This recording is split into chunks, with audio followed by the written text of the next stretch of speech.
Demand of liberal nationalist. ये जो liberal nationalist थे उनका डिमांड क्या था? ये भी 3 नंबर का आपका मार्क्स याद रखिएगा। ये 3 मार्क्स, ये क्वेश्चन आपको 3 मार्क्स देता है। तो स्टूडेंट इसके 3 पहलू की बात करेंगे हम लोग, इसके 3 पहलुओं की बात करेंगे हम लोग। सबसे पहले मैं पहलू की बात करूं तो देखो स्टूडेंट, सबसे पहला जो मूवमेंट किया था कौन था? पैसिव सिटीजन्स, पैसिव सिटीजन का मूवमेंट था। दूसरा मूवमेंट स्टूडेंट किसका हुआ? दूसरा business class people, business class लोगों ने मूवमेंट किया। तीसरा जो मूवमेंट था वो किसका था? Trader, trader. तो इन 3 लोगों ने मूवमेंट किया, लेकिन इनका डिमांड क्या था इसके बारे में हम लोग को डिस्कस करना है। तो स्टूडेंट पैसिव का पहला डिमांड की बात करूं तो मैं आपने 1774 लुईस 16 के बारे में स्टडी किया, मैं बताया था बार बार। तो लुईस 16 की बात करोगे, आपको बताया था, ध्यान दीजिएगा। लुईस 16 ने अपने यहां के जो सोसाइटी थी, इस सोसाइटी को 3 भागों में उसने बांटा था। First state, second state and third state. Clear? Third state से मैंने आपको बोला था कि इसमें से 2 टूटे थे, एक्टिव सिटीजन और ये पैसिव सिटीजन, ये 2 मैंने बताया था। एक्टिव सिटीजन में कौन थे? तो रिच मेल थे। ये रिच मेल जो थे वो एक्टिव सिटीजन में थे। इनके पास अपना वोटिंग राइट भी था प्लस पॉलिटिकल राइट भी था। इनके पास अपना वोटिंग एंड पॉलिटिकल राइट था। लेकिन पैसिव सिटीजन की पैसिव की बात करूं तो इसमें फीमेल, चिल्ड्रेन, जो चाइल्ड बच्चे थे उनकी बात कर रहा हूं मैं, या फिर पुअर मेल, पुअर मेल की बात करोगे, इनके पास अपना ना ही वोटिंग राइट था, ना ही इनके पास कोई पॉलिटिकल राइट था, माने इनके पास कुछ भी नहीं था। तो एक इमेजिनेशन करो कि जब पैसिव सिटीजन के पास वोटिंग एंड पॉलिटिकल राइट नहीं है, तो पैसिव सिटीजन के लोगों ने मूवमेंट किस लिए किया होगा? ये तो सिंपल सा पॉइंट है, सिंपल से स्टूडेंट समझ लेंगे कि पैसिव का मूवमेंट किस लिए हुआ था। तो पैसिव का डिमांड था क्या चीज? इसका डिमांड था क्या चीज? कि voting right plus political right, कि हमको भी दीजिए, हम भी भाई पॉलिटिकल जो इंस्टीट्यूशन चले उसमें हमारा भी कुछ पार्टिसिपेशन होना चाहिए, ऐसा नहीं कि हमको जानवर की तरह ट्रीट करोगे। तो ये था पैसिव का डिमांड, कोई दिक्कत नहीं। सेकेंड है ये बिजनेस क्लास की मैं बात कर रहा हूं, ध्यान से समझिएगा स्टूडेंट। बिजनेस क्लास की अगर हम लोग बात करें तो इसमें मैं बता रहा हूं कि सपोज करो कि एक कोई जगह है, सपोज एक कटहरी बाग है, मैंने एक छोटा एग्जांपल दिया, ये कटहरी बाग या फिर ए ले लो, ये ए कोई जगह है। यहां से इस बी के पास अगर कोई, मैं बिजनेसमैन हूं, मैं I am just taking myself as an example to make you all well understand, ध्यान देना। अगर यहां से ए, मैं यहां से इस जगह से मैंने कोई प्रोडक्ट खरीदा 20 केजी कोई सामान खरीदा और उसको मेरे को बी के पास मतलब इस मार्केट में जाके बेचना है।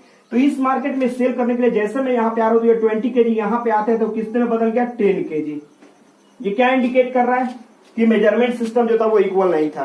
दूसरा, मेरे को ए से बी तक आने के बीच में इतने जगह पे टैक्स देना पड़ रहा था, ये हैवी टैक्स देना पड़ रहा था। तो कहने का मतलब जो बिजनेस क्लास होंगे, मेरे जैसे बंदे का डिमांड क्या होगा? पहला होगा कि ये 20 केजी यहां पे, तो यहां पे भी 20 केजी होना चाहिए, मतलब equal measurement system, equal measurement system हो जाए।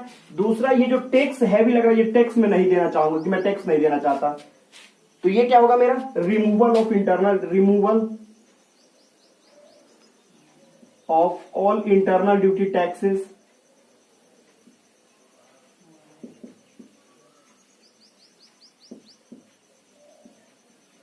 तो ये भी मेरा, तो बिजनेस क्लास का डिमांड क्या हुआ? इक्वल मेजरमेंट सिस्टम वो चाहते थे और सारे इंटरनल ड्यूटी टैक्स को रिमूव करना चाहते थे।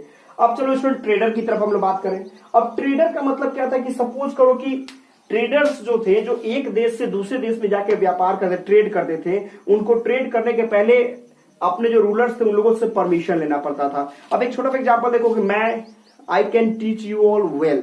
अब कोई दबाव देके मेरे को बोले कि भाई तुम टीचर नहीं तुम डॉक्टर बन जाओ, तो कहने का मतलब मैं डॉक्टर बनने की, अगर मैं, अच्छा सचिन तेंदुलकर जो क्रिकेटर था, अगर उसके ऊपर फोर्स किया जाता कि नहीं आप क्रिकेट की जगह पे फुटबॉल खेलो, तो क्या वो कभी गॉड ऑफ फुटबॉल बन सकता था?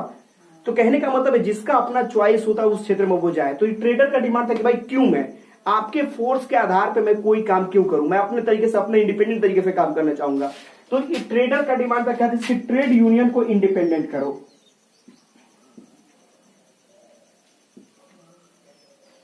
ट्रेड यूनियन को ये लोग क्या चाहते थे? फ्री करने के लिए, कि इसको इंडिपेंडेंट करो,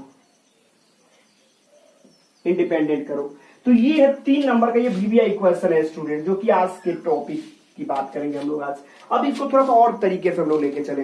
तो आपको मैंने बताया क्या चीज कि डिमांड ऑफ लिबरल नेशनलिस्ट। तो मैंने आपको बताया क्या चीज कि if this question will come in your question paper then you will have to write down the answer in this way क्या है, तो ध्यान दीजिएगा।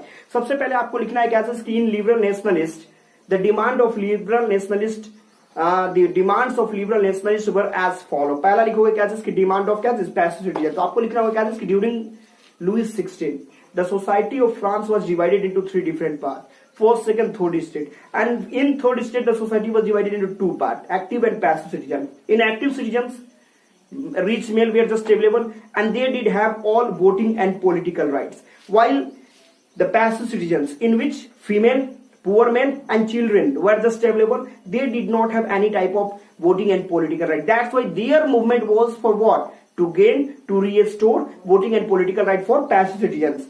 Another side, if you will talk about business class group, then in business class group, as you know that during that time the measurement system was not equal, plus the business group, the business class people had to pay more and more taxes, therefore they started movement for what, to bring equal measurement system plus to remove all internal duty taxes। Third, traders, as we know that traders had to do all the trades on the behalf of rulers, that's why they wanted to make trade union completely independent, because they wanted to do trade according to their own desire anywhere in any circumstances। तो ये student आज का आपका topic रहा demand of liberal nationalist, और अगले topic के साथ हम लोग फिर मिलेंगे, तब तक के लिए छोटा सा ब्रेक। ओके।